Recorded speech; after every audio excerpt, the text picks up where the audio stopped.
నమస్కారం. వెండితెర గోదావరి కార్యక్రమానికి స్వాగతం. కళాతపస్వి గారంటే గోదావరి బ్యాక్డ్రాప్లో వచ్చిన ఎన్నో చిత్రాలే మనకు గుర్తొస్తాయి. అలాంటి కళాతపస్వి గారు గోదావరి గురించి, సినిమాల గురించి, వాటితో ఆయనకున్న అనుబంధం గురించి మనతో పంచుకోవడానికి సిద్ధంగా ఉన్నారు. మరి ఆయనతో మాట్లాడదామా? నమస్కారం సార్. ఆయుష్మాన్ భవ. ఎలా ఉన్నారు సార్? నేనా ఆయుష్మాన్ భవాన్ని దీవించాలంటే నీకు అర్థమవుతుంది కదా ఏ స్థితిలో ఉన్నాను. అలా ఉన్నాను. కళాతపస్వి గారి చిత్రాలంటే ఖచ్చితంగా ఆ సినిమాలో ఏదో ఒక సీన్ అవ్వచ్చు లేదా పూర్తి సినిమా అవ్వచ్చు గోదావరి బ్యాక్డ్రాప్లో ఉంటుంది. ఎందుకంటారంటే మీకు గోదావరితో ఉన్న అనుబంధం ఎలాంటిది అంటారు? ఓ పవిత్రమైన నది. మనకి ఏదైనా ఒక పవిత్రమైన వస్తువు కావాలంటే మనం వెతుక్కుంటూ వెళ్తాం. తిరుపతి బాలాజీతో మీకున్న అనుబంధం ఏమిటంటే ఏం చెబుతాం? అట్లాగే ఒక పిక్చర్కి కావాల్సిన హంగులన్నీ మంచిగా ఉండాలి. లొకేషన్స్ మన వర్జిన్ లొకేషన్స్లోనే మనం తీయాలి అనుకుని ఎప్పుడైతే మనం బయలుదేరుతామో మన దేశంలోనే, మన రాష్ట్రంలోనే ఉండే లొకేషన్స్ కోసం మనం వెతుక్కుంటాం. న్యూజిలాండ్, ఆమ్స్టర్డాము అట్లా వెళ్ళాం, మారిషియస్ అట్లా వెళ్ళాం. సో అలాంటి వెతుకులాట్లో ఉన్నప్పుడు గోదావరి బాగా నచ్చింది. అది కూడా మూగ మనసులు సినిమాతో మొదలైంది అనుబంధం యాక్చువల్గా అక్కడ. సో న్యాచురల్గా మిగతా సినిమాలన్నిటికీ కూడా అనుగుణ్యంగా అక్కడ ఉండటం, అక్కడే వీలైతే సెట్ కూడా వేసి ఆ బ్యాక్గ్రౌండ్ను ఉపయోగించుకుంటూ చేయటం అలా జరిగింది. అంటే ఖచ్చితంగా ఒక సీన్ అయినా ఆ బ్యాక్డ్రాప్లో ఉంటుంది. అంటే ఏదైనా సెంటిమెంట్ అంటారా, లేదంటే అది అలా కలిసి వచ్చిందంటారా? ఏదైనా సెంటిమెంట్ అంటే సినిమా వాళ్ళకి సెంటిమెంట్ ఎక్కువ. అదే అంటే అలాంటి సెంటిమెంట్ అంటారా? మొదటి రీల్ తీసుకెళ్ళి బాలాజీకి పాదాల ముందర పెడితే సక్సెస్ అయితే మిగతా ఏ సినిమా అయినా అక్కడికే తీసుకెళ్తాం. అట్లా ఏమి వెనక్కి తిరిగి ఆలోచించలేదు. కానీ బట్ లొకేషన్స్ బాగా సూట్ అవుతాయి మాకు. ఇప్పుడు ఏదన్నా పడవతోనే పని ఉండి, ఇప్పుడు శారద సినిమా ఉంది ఫర్ ఎగ్జాంపుల్. సో అక్కడ కూడా మేము నదొడ్డునే, గోదావరి నదొడ్డునే తీసుకున్నాం. సిరిసిరి మూవ్ అంతే. సో అలాగా అది కూడా ఒక విధంగా. ఇక సూత్రధారులు అయితే పూర్తిగా సినిమా మొత్తం కనిపిస్తూనే ఉంటుంది గోదావరి. అలాగే స్వయం కృషి చాలా చిత్రాలు ఆల్మోస్ట్ గోదావరితోనే ఉంటాయి.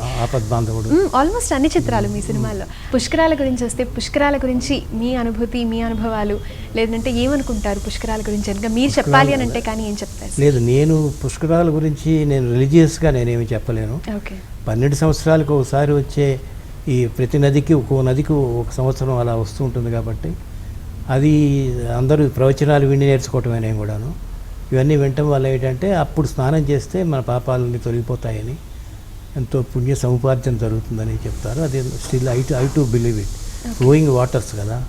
అయితే దాన్ని మనం జాగ్రత్తగా కాపాడుకొని అది పొల్యూట్ చేయకుండా, దాన్ని పాడు చేయకుండా జాగ్రత్త పెట్టుకోవటం మన బాధ్యత. అలాంటప్పుడు జాగ్రత్తగా ఉండాలి మనం కూడా వెళ్ళటానికి. కానీ ఈ జనం తొక్కిసలాట్లో వెళ్ళి అక్కడ స్నానం చేసి ఏదో జరిగి వాటన్నిటికంటే కూడా అది చాలా పవిత్రమైంది. లేకపోతే ఇన్ని సంవత్సరాలుగా, ఇన్ని 100 ఏళ్ళుగా ఒక నదికి ఒక సంవత్సరంలో వస్తుంటుంది పుష్కరం అనేది ఎప్పుడూ అబద్ధమై ఉండేది. కాబట్టి we have to believe certain నమ్మకం మీద నాకు కూడా నమ్మకం ఉంది. ఓకే. కానీ ఒకప్పుడు స్వచ్ఛత ఇప్పుడు ఉందంటారా? అంటే స్వచ్ఛత లేదు ఇప్పుడు. చాలా గంగానదికే లేదు అంటారు. గంగానదిలోనే ఎంతో పొల్యూషన్ జరుగుతుంది. ఆ మెటీరియల్ అంతా దాంట్లో కలిసిపోతుంది.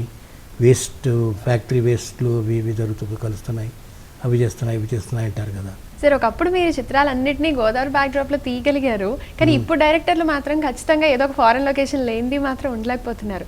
మన దగ్గరే ఇంత అసెట్స్ ఉండగా, మన దగ్గర ఇన్ని అద్భుతమైన లొకేషన్స్ ఉండగా ఎందుకంటారు సార్ ఇప్పటికీ ఫారెన్ లొకేషన్స్కి వెళ్ళిపోతున్నారు ఈ రోజుల్లో సినిమాలకి? మేక్ బిలీవ్ కదమ్మా అంతాను. వాడిని ఎక్కడికో కాసేపు కూర్చుని చూస్తున్న వాడిని ఒక మొరీషియస్ తీసుకెళ్ళిపోతున్నారు. ఎంత అదృష్టం నిజానికి. వాడు ఏవేవి చూడలేదో అవన్నీ చూసి వచ్చేస్తున్నారు. అందరూ చూసేస్తున్నారు. ఆర్టిస్టులు చూస్తున్నారు, అందరూ హాయిగా హాలిడే ప్లస్ మంచి లొకేషన్స్. సబ్జెక్ట్ని బట్టి కూడా లొకేషన్ ఉంటుంది కదా. ఇప్పుడు ఎన్నో హంగులతో ఈ రోజుల్లో సినిమాలు తీస్తున్నప్పటికీ భారీ బడ్జెట్లు పెట్టి, భారీ సెట్టింగ్లు వేసి ప్రేక్షకులు కొన్నిసార్లు మెప్పించలేకపోతున్నారు. కానీ ఒక చిన్న పల్లెటూరులోనో లేదంటే ఒక చిన్న బ్యాక్డ్రాప్లోనో తీసి విశ్వనాథ్ గారు మెప్పించారు ప్రేక్షకులు. ఈ రోజుకి అవి ఒక ఎపిక్స్లా ఉండిపోయి, దానికి మీరు ఫాలో అయిన ఫార్ములా ఏంటంటే? ఫార్ములా ఏం లేదు. Some people believe in simplicity, some people believe in ఆస్టెంటేషియస్గా బాగా ఉండాలి అనుకుంటారు.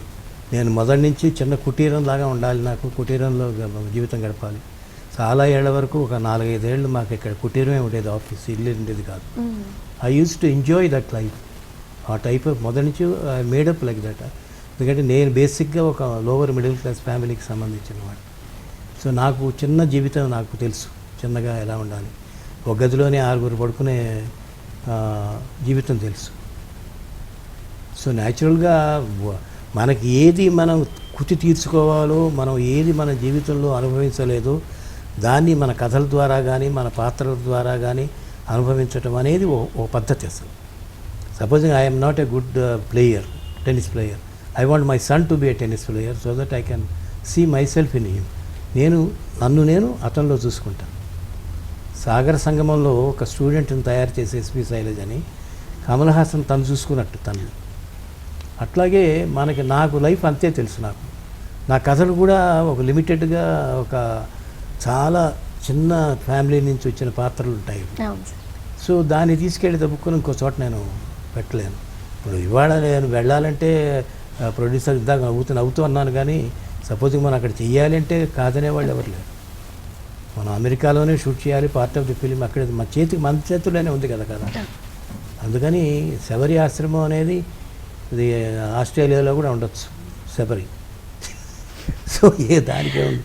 ఆల్మోస్ట్ మీరు తీసిన అన్ని సినిమాలు కూడా ఏంటంటే ఒక ఆర్టిస్ట్ని మైండ్లో పెట్టుకుని తీస్తారంటే ఒక ఆర్టిస్ట్ ఒక మనస్తత్వం ఎలా ఉంటుంది, లేదంటే వాళ్ళు ప్రతి సిచ్యువేషన్కి ఎలా రియాక్ట్ అవుతారు, లేదా వాళ్ళ ఈగోస్ ఎలా ఉంటాయి అన్న దాని మీదే తీశారు. ఆల్మోస్ట్ మీ మూవీస్ అన్నీ అలా ఉంటాయి.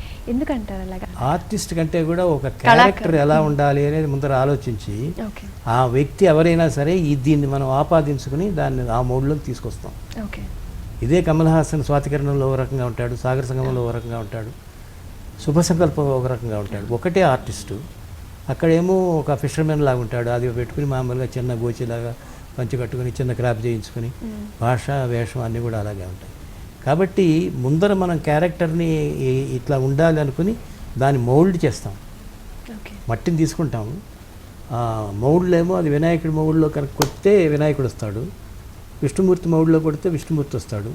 అది మట్టి ఒకటే, మెటీరియల్ రా మెటీరియల్ ఒకటే. సో మౌల్డ్లో పెట్టి మనం కనుక దాని మౌల్డ్ తీస్తే ఆ ఫారం మనకు వస్తుంది అనమాట. అది దాని ప్రయత్నం చేయటం డైరెక్టరు ప్రయత్నం చేస్తాడు, ఆ క్వాలిటీస్ రావడానికి ఆర్టిస్టు ప్రయత్నం చేస్తాడు. ఇద్దరు ప్రయత్నం చేస్తే కానీ మనకి ఆ పర్టికులర్ క్యారెక్టర్ రాదు ఆ మనిషిలోంచి. ఇక కమర్షియల్ హీరోస్ అంటే జనరల్గా కమర్షియల్ ఎలిమెంట్స్ లేనిది సినిమాలు చేయమంటారు, ఒప్పుకోమంటారు. కానీ ఎందరో హీరోల్ని, కమర్షియల్ హీరోల్ని ఎలాంటి కమర్షియల్ ఎలిమెంట్స్ లేకుండా ఒక సాదా సీదా, నాకు తెలిసి సాగర సంగమంలోనైతే ఒక భాగం మొత్తం కమల్ హాసన్ గారు 2 జతలు ఒక కుర్తా పైజామాతోనే మీరు చూపించేశారు. అలాగే స్వయం కృషిలో అవ్వచ్చు, చిరంజీవి గారికి ఎలాంటి కమర్షియల్ ఎలిమెంట్స్ ఉండవు. ఆయన ఒక మామూలు చెప్పులు కుట్టుకునే వ్యక్తిగా, అంటే జనరల్గా అంత పెద్ద హీరోల్ని అలా చూపిస్తే ప్రజలు కొంతసార్లు యాక్సెప్ట్ చేయరు, హీరోలే అసలు యాక్సెప్ట్ చేయరు. కానీ అలాంటిది మీరు అందరినీ యాక్సెప్ట్ చేయించారు, ఎలా అంటారు? మీకు సమాధానం దొరకట్లేదా మీ క్వశ్చన్లో? సమాధానం దొరకలేదా?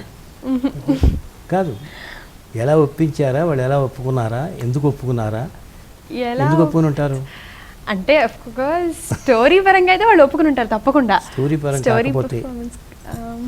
మీ పేరు ఆబ్వియస్లీ సార్, మీ గురించి ఒప్పుకుని ఉంటారు ఖచ్చితంగా. కానీ ప్రేక్షకులు కూడా ఒప్పుకున్నారు సార్, వాళ్ళు యాక్సెప్ట్ చేశారు. కంటే చాలా విపరీతమైనది చెల్లెలి కాపురంలో శోభన్ బాబుని అంత నల్లగా డీగ్లామరైజ్ చేస్తారు. ఎలా అంటారు ప్రేక్షకులు ఎలా యాక్సెప్ట్ చేశారు? మా హీరో మీరు అలా చూపించారా అన్నట్టుగా. అక్కడ వాళ్ళు కాసేపు అయ్యేటప్పటికీ శోభన్ బాబుని మర్చిపోతారు. ఓకే. ఆ క్యారెక్టర్ని మనం అట్లా ముందు ఒక రీల్ వరకే శోభన్ బాబు యాక్ట్ చేస్తున్నాడా అనిపించాలి తప్పిస్తే, 2-3 సీన్లు ఆ తర్వాత ఆ క్యారెక్టర్లోకి మనం లాక్కెళ్ళిపోవాలి. కథాబలంతో కానీ సన్నివేశ బలంతో కానీ ఎక్స్ప్రెషన్స్తో కానీ. ఇంకా హీఈస్ నో లాంగర్ శోభన్ బాబు, హీఈస్ డీగ్లామరైజ్ అయినటువంటి ఒక కవి, ఒక భావకుడు, ఒక భావ కవిత్వం రాసేవాడు. లేదు, ఇతని ఒక సంగీత సాధకుడు, పేరు శంకర్ శాస్త్రి అంటారు. ఇంకా అత ఎవరేసినా అంతే. అలా అని చెప్పి అమితాబ్ బచ్చన్ చేయించగలమా అనేది వేరు మళ్ళీ. ఎందుకంటే కొంతమందికి ఆ ఇమేజ్, వాళ్ళకు ప్రీవియస్గా ఉన్న ఇమేజ్ వెంటాడుతుంది బాగా. మనం ఎంత చెప్పినా మిస్కాస్టింగ్ అంటారు. అప్పుడు గోదావరి కేవలం నేను స్టోరీ పరంగా అక్కడ తీయాలి అంటే తీస్తాను, కానీ కాకపోతే ఇందాక అన్నాడు శుభప్రదం కూడా మీరు మళ్ళీ గోదావరి బ్యాక్డ్రాప్లోనే తీశారు. మీరు లేటెస్ట్గా అంటే రీసెంట్ ఇయర్స్లో తీసిన మూవీస్ కూడా ఖచ్చితంగా అక్కడే తీశారు.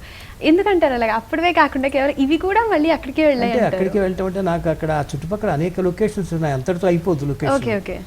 నాట్ ఏంటి దాకా ఏదో మనం అక్కడ తీసాం కదా, మరి సిరిసిరిమువ్వ అక్కడ తీసాం, అక్కడ గుమ్మలతోటి దగ్గర తీసాం, శారద ఇంకో చోట చూసాం.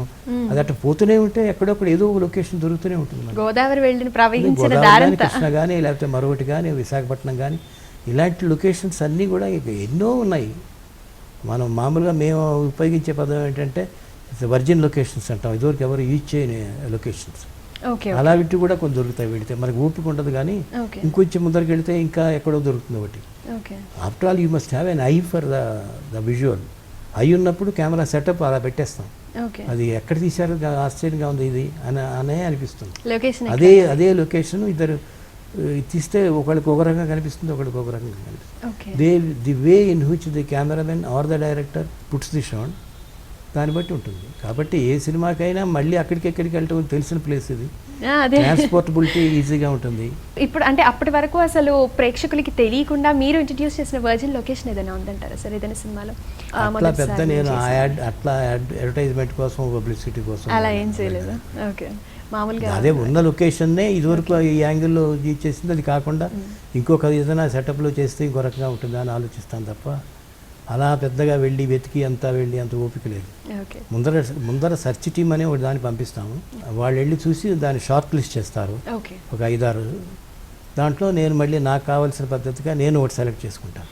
ఓకే అలా అవుతుంది. ఓకే ఇక ప్యూర్లీ నది ఒడ్డున తీసిన సినిమా అంటే సూత్రధారులు సార్, మీ సినిమాల్లోని సూత్రధారుల సినిమా గురించి ఒకసారి మీ మాటల్లో వినాలనుకుంటున్నాం.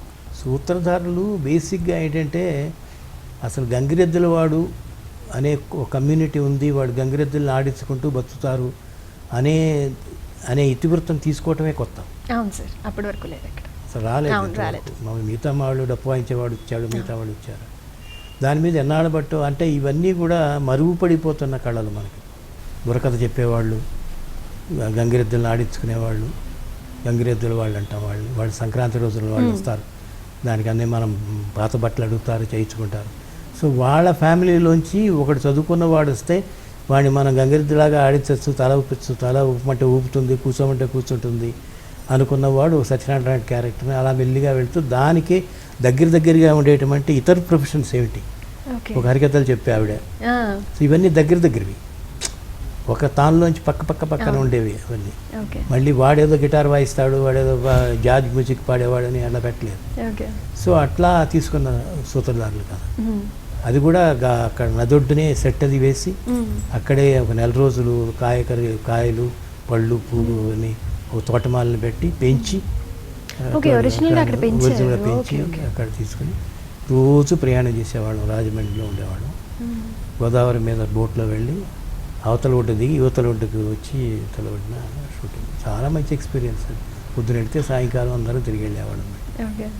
సో ఎన్నో సంవత్సరాలు మీరు గోదావరి నది ఒడ్డున స్పెండ్ చేశారని చెప్పొచ్చు. మీ ఎంతో కెరీర్ కూడా అక్కడే స్పెండ్ అయిందని కూడా చెప్పొచ్చు అనుకుంటా. కాపురం చేసినట్టే లెక్క. అందుకనే అంత అందంగా కనిపిస్తుంది. ఇటు పక్క చూసినా గోదావరి కనిపిస్తుంది. హిందీ కూడా తీశాను నేను అక్కడే సంజీవ్. ఓకే ఇక సార్ పూర్తిగా ఏదో ఒక దగ్గర చూపించాలి అన్న ఖచ్చితంగా నేను అన్నాను కదా, ఖచ్చితంగా మీ సినిమాలో ఎక్కడో ఒకటి కనిపిస్తుంది గోదావరి అన్నట్టు. శంకరాభరణం టైటిల్స్ మాత్రం గోదావరి బ్యాక్ డ్రాప్ మీద పడుతుంది. ఆ సినిమాలో ఇంకెక్కడా కనిపించకపోయినా అక్కడ మట్టుకు ఖచ్చితంగా పడుతుంది. ఎందుకంటారు మళ్ళీ అక్కడ టైటిల్స్లో ఖచ్చితంగా ఒక దగ్గర ఇంక్లూడ్ చేశారు. గోదావరిలోనే సెట్ చేశాను నేను. ఓకే ఈ పాటకి అమ్మాయి పిల్లకి ప్రాక్టీస్ చేస్తుంటే నీడలో కూర్చోబెట్టి మంజు భార్గవి డ్యాన్స్ చేస్తుంది కదా ఇసుక మీద, అక్కడ ఒక సెట్ వేసాం. ఓకే సెట్ వేసి ఎంత రెడీ అయిపోయింది. ఫ్లడ్స్ వచ్చినాయి. ఫ్లడ్స్ వస్తే ఇవాళ మధ్యాహ్నం న్యూస్ ఏమిటంటే మన వేసిన సెట్కి ఒక ఫర్లాంగ్ దూరం దాకా వచ్చింది టైడ్ అన్నారు. ఇంకా గంటకి పెరిగిపోయింది. రాత్రి 12 గంటలకి మునిగిపోయింది. అది మేము వేసిన సెట్ మునిగిపోయింది. సో అప్పుడు అధైర్యపడకుండా ఎట్లా అనుకున్నాం కదా అక్కడికి ఎట్లాగైనా చెయ్యాలని చెప్పి అటుపక్క వెళ్ళిపోయి ఆ చివరి అమ్మాయికి ప్రాక్టీస్ చేస్తున్నట్టు నీళ్ళలో అక్కడ టైటిల్స్ మళ్ళీ అక్కడ పడుతుంది. అలాగే మన శుభ సంకల్పం కూడా పూర్తిగా మళ్ళీ చేపలు పట్టుకునే వాళ్ళు అండ్ మళ్ళీ ఆ నది సముద్రం దగ్గర ఓకే అక్కడ మళ్ళీ గోదావరిని సెట్ కూడా వేసాం. అక్కడ పెద్ద సెట్ అది వేసి అతని హట్టు మిగతా వాళ్ళ హట్లు అక్కడ చిన్న మండపం అవన్నీ కూడా వేసాం, సెట్ వేసాం. ఓకే మళ్ళీ స్వాతి కిరణం మళ్ళీ మనకి గోదావరి బ్యాక్ డ్రాప్ వస్తుంది. ఆ అబ్బాయి నడుచుకుంటూ పాటలు పాడుకుంటూ వెళ్ళడం కానీ లేదంటే ఆ చిన్న అబ్బాయి ఉంటాడు కదా స్వాతి కిరణంలోని, అతను కొన్ని పాటలు మనకి ఆ పాటలన్నీ కూడా మళ్ళీ రాజమండ్రి కొవ్వూరు దగ్గర అక్కడ రామచంద్రపురం, మళ్ళీ స్వాతి ముత్యం కూడా మనకి కొన్ని పాటలు సుబ్బి సుబ్బి పాట